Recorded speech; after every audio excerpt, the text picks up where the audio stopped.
essentially just work out with the team in the summer and get acclimated. And I didn't have to be there, but I chose to be there. And I remember I was living with Jackie Kalin, who I just mentioned. She was 4 years older than me, maybe 5 years older than me. We called her grandma because she was a redshirt. She stayed in school for 6 years, so she was like a 6-year player.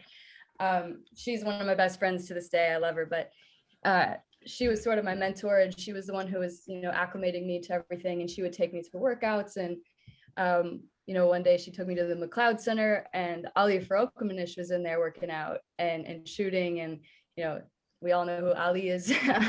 But I was a bit like starstruck because I was like, oh my God, that's how, Right.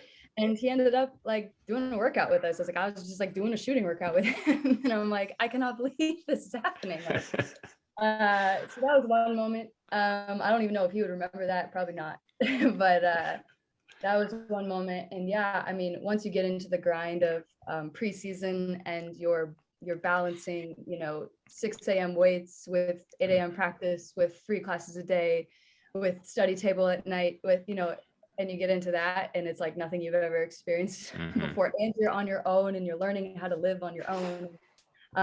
There's just a lot that hits you really quickly. And I definitely had a few of those moments in my first season and during preseason. But luckily, I had fantastic teammates who were so like vital to my, survival almost during that time, because, they were incredible leaders that just were able to be super supportive to all of us who are going through that. So what do you remember? You accept the job, you get to Toronto, you kind of walk into the facility or wherever. What was the moment when it kind of hit you that you're in the NBA? Oh man.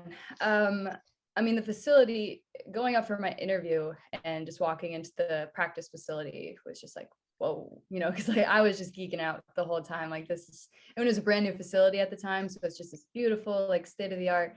All the offices have windows like right to the court. I'm like, I can literally sit at my desk and like watch practice. Like this is so cool, I just spent 2 years like in a cubicle, and so it was just, I could not believe that was a real job. I just was like, this is real, like, and I ended up getting there about a week before training camp started. So players were just starting to sort of filter in. And so I was getting introduced to a lot of the newer players that like I didn't even know because they were younger and new. And that was cool, just like be around NBA players. And then I remember one day I walk up to go get breakfast, because that's the best perk of working in the NBA. Nobody talks about this, is the chef at the practice facility, like clutch. Like you get breakfast, lunch, and dinner served to you, and it's like incredible food. It's healthy. It's amazing.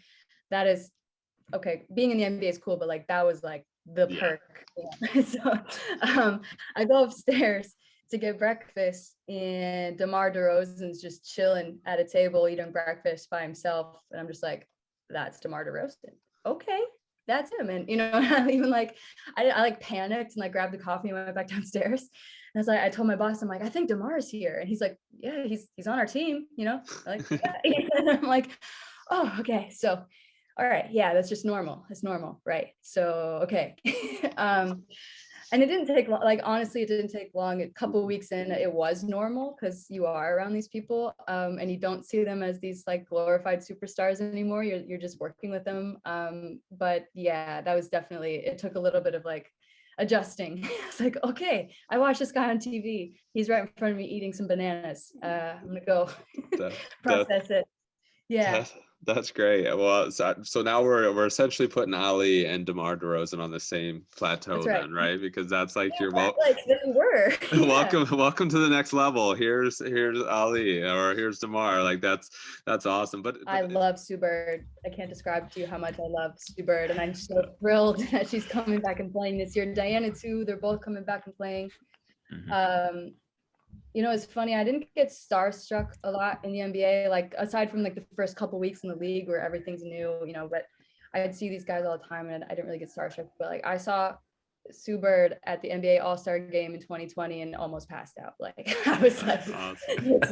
Yeah. So she is my personal GOAT. I don't know if she's up there though. Like she's actually in the conversation.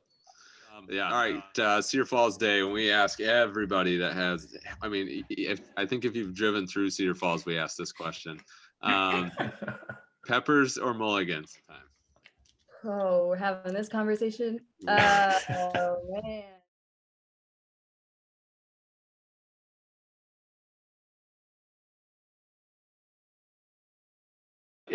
It's funny because everybody in Cedar Falls likes one or the other more. There's never somebody that's like, whatever. It's whatever we do with those. It's one or the other.